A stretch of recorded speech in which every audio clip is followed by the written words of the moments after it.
It was just past 1 a.m. on July 23, 1945. The men of USS Barb had infiltrated the Japanese home islands near Hokkaido. Save for the faint hum of insects in the still night air, the countryside was silent. Far from any battlefield, 5 Americans crouched in the shadows, their faces streaked with black polish and their breaths measured under the faint glow of a red lens flashlight. Engineman Third Class Hatfield's hands worked methodically, connecting wires to a crude pressure switch. That night the target wasn't a ship, a convoy, or even a port. These American submariners were there to destroy a train.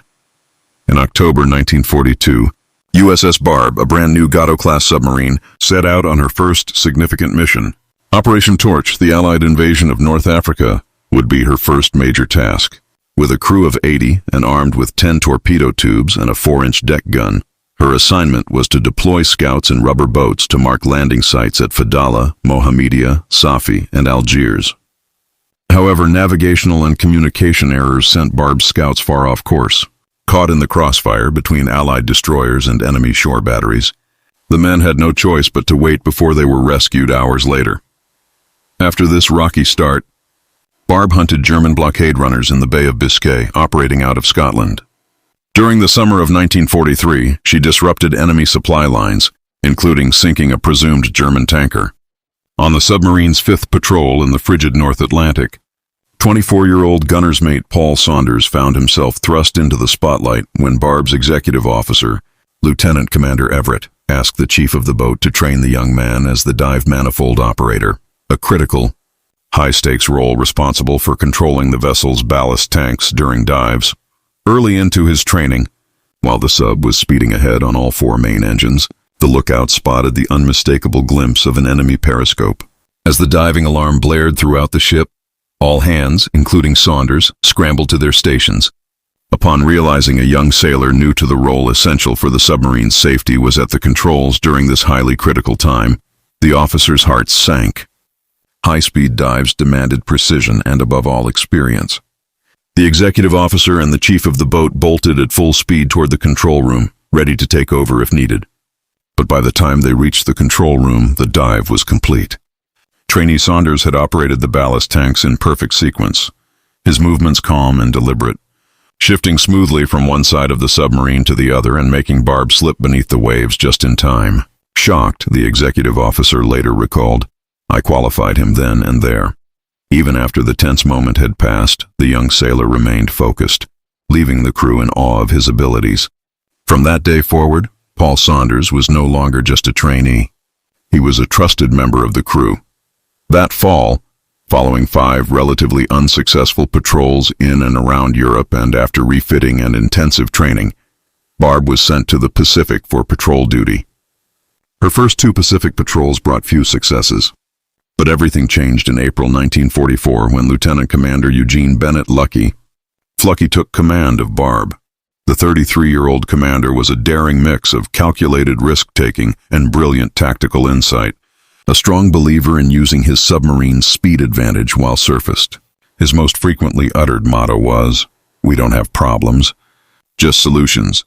Upon taking command, Fluckey's first bold decision was to make Paul Saunders his chief of the boat, the submarine's top enlisted leader and the captain's go-to for all things crew-related, keeping morale high, discipline sharp, and ensuring the team ran like a well-oiled machine.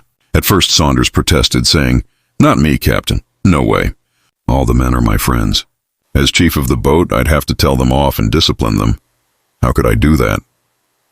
But Fluckey wouldn't take no for an answer, and reassured the young man that leadership wasn't about rank or authority.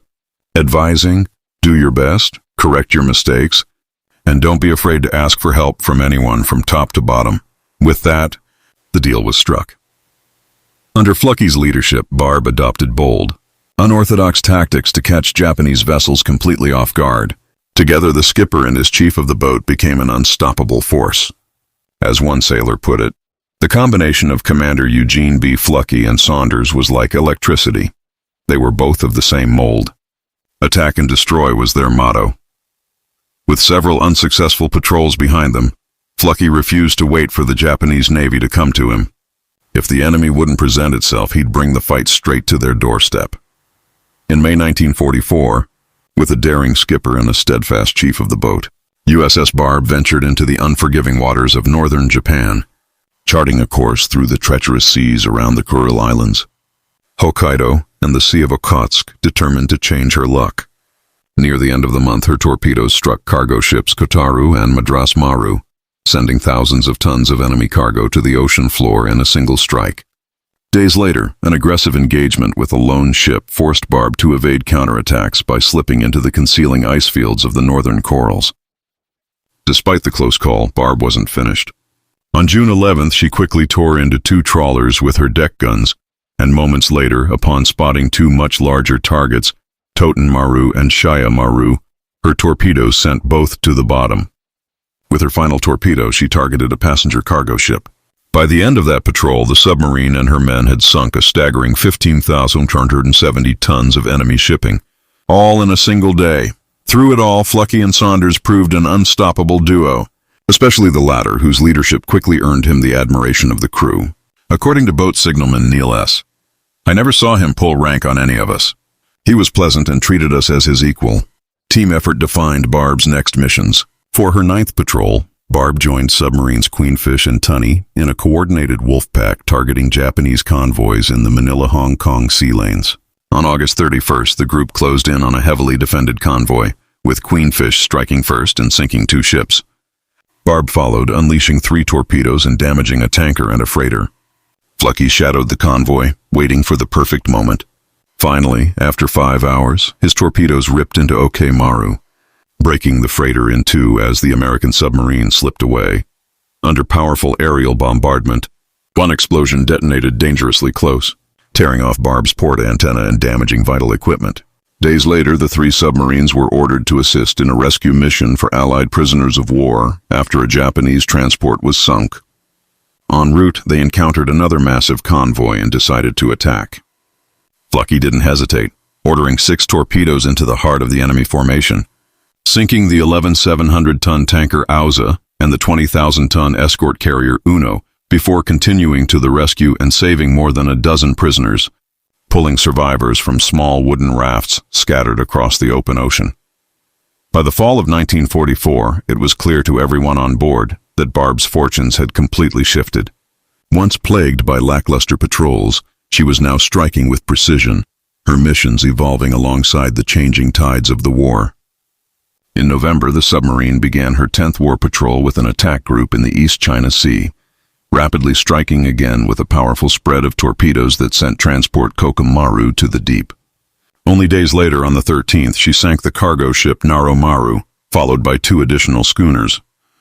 Known as the Galloping Ghost of the China coast, Barb began her 11th patrol off the east coast of China in January 1945. On the night of the 25th, Lieutenant Commander Fluckey discovered the secluded Naman harbor where more than 30 Japanese ships lay at anchor, dormant and unaware. Though the area was shallower than he was used to, the skipper ordered his crew to sail the submarine right into the danger zone for a midnight surprise attack, telling his men, "Okay, it's now time to take one of our well-known calculated risks." Right after midnight, Barb crept into the harbor undetected. Her nervous crew held their breath as the fathometer warned of shallow waters. From the periscope, they could see 3 Japanese destroyers prowling nearby, completely oblivious to the silent intruder. With that, Fluckey gave the command to fire. In an instant, 4 torpedoes streaked from Barb's bow tubes, followed by 4 more roaring from the stern as the submarine spun to unleash a full fury. Within seconds, Naman Harbor erupted in chaos.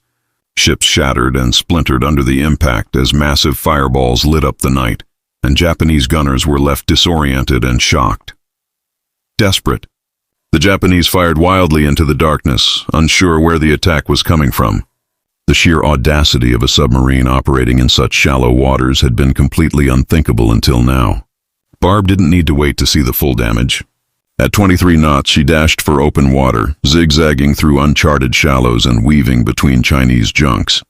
Right behind her, a destroyer that had finally spotted the enemy gave chase, lobbing shell after shell that splashed dangerously close. For 30 harrowing minutes, the submarine's crew braced for impact as the men working her radar plotted their escape. Finally, when the destroyer gave up, Barb dashed for the open seas, leaving behind a trail of burning wreckage and a stunned enemy. When all was said and done, the Gato-class submarine's torpedoes had made 8 direct hits, sinking 3 vessels and severely damaging 3 more.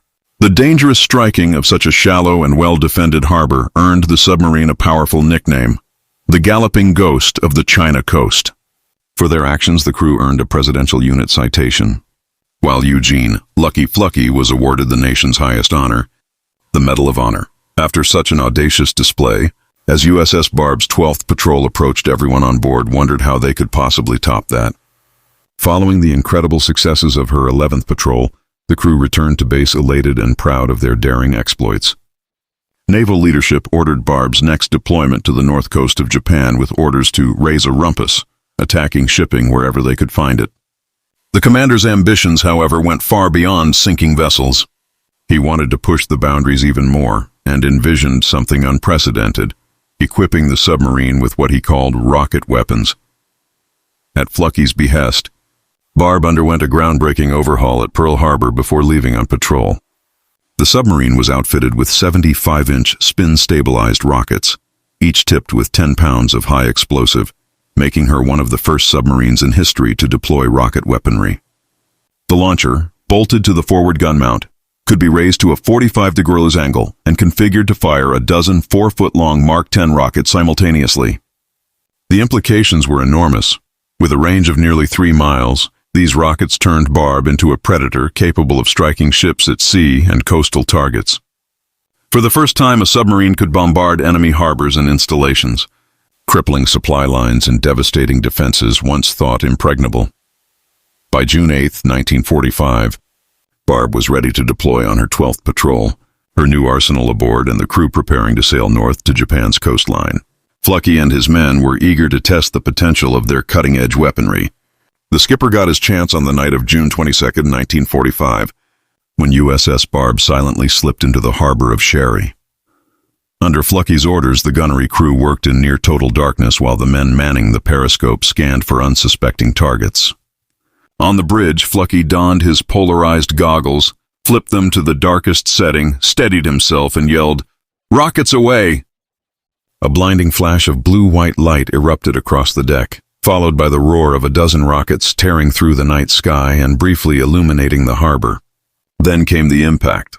Massive explosions ripped through the factory district, throwing debris and fire into the air as flames surged skyward. Several buildings and other facilities crumbled under the force of the barrage. Below decks, the crew erupted in cheers, knowing they had just carried out the first-ever rocket assault from a submarine. Before they could fully bask in their success, the skipper ordered an immediate retreat. Barb dashed for open water, zigzagging through the darkness to avoid potential retaliation. By the time the enemy realized what had happened, Barb was already racing toward the western edge of the Sea of Okhotsk. Once in safer waters, Fluckey and Saunders stood together in the conning tower, exhilarated yet focused. The men wasted no time and began plotting new opportunities to wreak havoc on a now faltering Japan. Now there was a target they would like to blow up. By the latter half of 1944, Japan's war machine was on the brink of collapse. Her once mighty fleets lay in ruins, sunk by the unstoppable and precise assaults of the United States Navy. What little remained of her ships clung to the coastline, moving only under cover of darkness. Rather than making life easier for submarines like Barb, the hunt had become far more dangerous. To find targets, American vessels had to creep perilously close to the Japanese home islands where massive shore batteries, aircraft and sub-hunting corvettes waited to strike anything that came near, turning this into one of the most perilous arenas for American subs in the entire war. By July, Fluckey found fewer and fewer ships to stalk. Smoke plumes on the horizon, once a familiar and exciting sight, had all but disappeared. Instead, Barb and her men patrolled the calm waters of a bay on the east coast, going through routine procedures and longing for the thrill of their earlier, much more successful exploits. It was there, through his periscope, that the skipper noticed something interesting. A rail line running along the coastline with trains moving steadily toward their destinations. The sight fascinated him. Fluckey watched feathery plumes of locomotive smoke wind through the mountains and realized these trains were vital lifelines for the Japanese, carrying troops and war supplies toward the nation's heartland to reinforce defenses as the Allies prepared for invasion. For days, the commander meticulously tracked their movements through the periscope, studying schedules, counting cars, and imagining the thousands of tons of valuable materials they carried, unprotected, yet tantalizingly out of reach. Then, as if struck by inspiration, Fluckey exclaimed, "Now there's a target I would like to blow up. Let's get on with it." Fluckey's casual remark about targeting a train was not taken lightly by Paul Swish Saunders. Sitting at a plotting table with a topographic map spread before him, the chief of the boat began tracing rail lines and mapping all potential possibilities for the unthinkable challenge. Slowly, he devised a daring plan. A small group of Barb's crew would sneak ashore, make their way to the tracks, and plant powerful explosives to derail an enemy train. When Swish explained his idea, Fluckey's face lit up. Smiling, he simply said, "Well, let's get on with it." Working with Bill Hatfield, the boat's third-class electrician's mate, Swish fastened a 55-pound scuttling charge to 3 dry cell batteries housed in a pickle can, christening the device the land torpedo. There was one major problem: how to detonate it without risking the crew. Hatfield, drawing on childhood memories as the son of a railroad worker, recalled placing nuts between rail ties and watching how the pressure of a passing train would crack them. Using that knowledge, he devised a rudimentary pressure switch made from a wedge-shaped piece of wood tied to the detonator. When a train passed over the rail, its weight would compress the wedge into the switch and trigger the explosives. With the device complete, Fluckey assembled the crew in the wardroom. 8 men were selected for the mission and divided into 2 teams. The captain's criteria were strict. These men had to be physically fit, quick-witted, and capable of surviving on their own if left behind. Only one married man, Hatfield, was chosen. Swish, having served aboard Barb for all 12 of her war patrols, was an obvious choice. Lieutenant Bill Walker, Barb's engineering officer, was placed in charge of the mission, leading the first boat, while Swish commanded the other. Before leaving for their most daring and dangerous raid yet, Fluckey, always thinking ahead, had the men practice bird whistles to use as signals in the dark should the unthinkable happen. He wanted them to have the best fighting chance to survive. The night of July 23, 1945 was pitch black, perfect cover. Fluckey maneuvered Barb within 1,000 yards of the beach. Standing on deck, he delivered final instructions with quiet intensity. The submarine could wait no more than 3 hours. Just 15 minutes before dawn would risk exposing them all. He added, "Boys, if you get stuck, head for Siberia, 130 miles north. Follow the mountain ranges. Good luck." 8 men with faces darkened by shoe polish jumped silently into rubber boats, carrying the ultimate tool of sabotage. Navigating by compass bearings through black waters, they reached the beach, dragged their boats ashore, and left 2 men behind to guard the rafts. The remaining 6 slipped inland, sprinting past the silhouettes of homes, stumbling through drainage ditches, and dashing across a quiet highway to reach their objective. By the latter half of 1945, Japan's war machine was on the brink of collapse. Her once mighty fleets lay in ruins, sunk by the unstoppable and precise assaults of the United States Navy.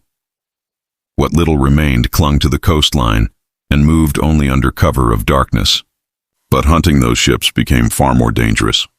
American submarines had to creep perilously close to the Japanese home islands, where shore batteries, aircraft, and sub-hunting corvettes waited to strike anything that came near. By July, Fluckey found fewer and fewer ships to stalk. Smoke plumes on the horizon, once a familiar sight, had all but disappeared. Instead, Barb and her men patrolled the calm waters of a bay on the east coast, rehearsing routine procedures and longing for the thrill of their earlier exploits. It was through his periscope that the skipper noticed a coastal rail line with trains moving steadily along it. Fluckey realized these trains were vital lifelines, carrying troops and supplies toward the nation's heartland to reinforce defenses. He tracked their movements for days, studying schedules, counting cars, and imagining the thousands of tons of material they carried, unprotected and tantalizingly within reach. "Now there's a target I would like to blow up," he said. Paul Swish Saunders immediately began mapping rail lines and worked out a daring plan. A small team would sneak ashore, plant explosives on the track, and derail a train. Working with Bill Hatfield, the boat's third-class electrician's mate, Swish fashioned a 55-pound scuttling charge wired to 3 dry cell batteries in a pickle can, christening the device the land torpedo. Hatfield, who had grown up around railroads, devised a rudimentary pressure switch using a wedge of wood tied to the detonator. When a train's weight compressed the wedge into the switch, the charge would detonate. Fluckey selected 8 men for the mission and divided them into 2 teams. Lieutenant Bill Walker would lead the first boat and Swish the other. Before the raid, they practiced bird whistles to use as signals in the dark and reviewed an escape route. If you get stuck, head for Siberia, 130 miles north. Follow the mountain ranges. On the moonless night of July 23, 1945, Barb moved within 1,000 yards of the beach and the 8 men slipped silently into rubber boats. 2 stayed behind to guard the rafts while 6 crept inland. The group split again. 3 took lookout positions while Hatfield and Saunders excavated gravel and positioned the charge and its pressure switch. Walker, who had climbed a water tower to scout the area, froze at the sight of a Japanese sentry asleep at the top, then retreated without a sound. A breathless sentry later reported another guard farther down the line, but relief was short-lived when the rumble of an incoming locomotive spurred the raiders into action. They dropped to the ground and lay motionless as the express thundered by so close they could see the engineer's face. When the train passed, Hatfield and Saunders resumed their work, placing the pressure switch between the rail and the wooden tie. With the device armed, the 6 men dashed back to the beach and paddled toward Barb as a distant whistle signaled the train was returning ahead of schedule. Fluckey, unable to risk moving closer to shore, bellowed through a voice megaphone, "Paddle like the devil, we're leaving!" The men paddled with everything they had. Just as they reached safety, a thunderous explosion shattered the night. A blinding flash lit the coastline and a column of white and black smoke rose as 15 cars crashed and folded into a chaotic pile of twisted metal and splintered wood. Fluckey later described boilers and wreckage flying up some 200 feet, a mushroom of smoke and a tangled heap of cars. The raiding party glimpsed the devastation as Barb sped away and, once aboard, cheered and clapped as they disappeared into the deep. The July 1945 mission became one of the most successful patrols in submarine history. Alongside the tons of enemy shipping Barb had destroyed, the crew could now count an obliterated 16-car train among their victories. USS Barb's battle flag was updated to display stars for ships sunk, bars for successful patrols, and a stitched train, something no other submarine could claim. In her final days on patrol, Barb turned remaining rockets on the factory town of Shiritori, and after 30 launches, Japan's largest paper factory lay in ruins. Saunders used the 5-inch deck gun to reduce a leather tanning factory producing pilot uniforms to smoldering rubble, and gunners set a shipyard ablaze. Along the rim of the Sea of Okhotsk, Barb continued to destroy small craft and medium-sized vessels, delivering successive blows to Japan's war effort. On August 2, 1945, Barb's historic patrol ended as the submarine returned to Midway. Commander Eugene "Lucky" Fluckey received his 4th Navy Cross. Days later, the atomic bombings of Hiroshima and Nagasaki brought Japan to its knees and signaled the end of World War II. In the final tally, the United States Navy credited Fluckey with sinking 17 enemy vessels and roughly 96,000 tons of shipping, and Barb's crews logged a unique achievement: a 16-car train destroyed, over 12 war patrols, 5 in the European theater and 7 in the Pacific. Fluckey earned more than 60 awards and commendations, including the Medal of Honor, multiple Navy Crosses, and a Presidential Unit Citation. But if you asked Fluckey which achievement mattered most, he wouldn't point to medals or tonnage. After more than 400 shells, bombs, depth charges, countless near misses, daring escapes, and one of the most unlikely hits of the war, USS Barb had emerged victorious, with no loss of life.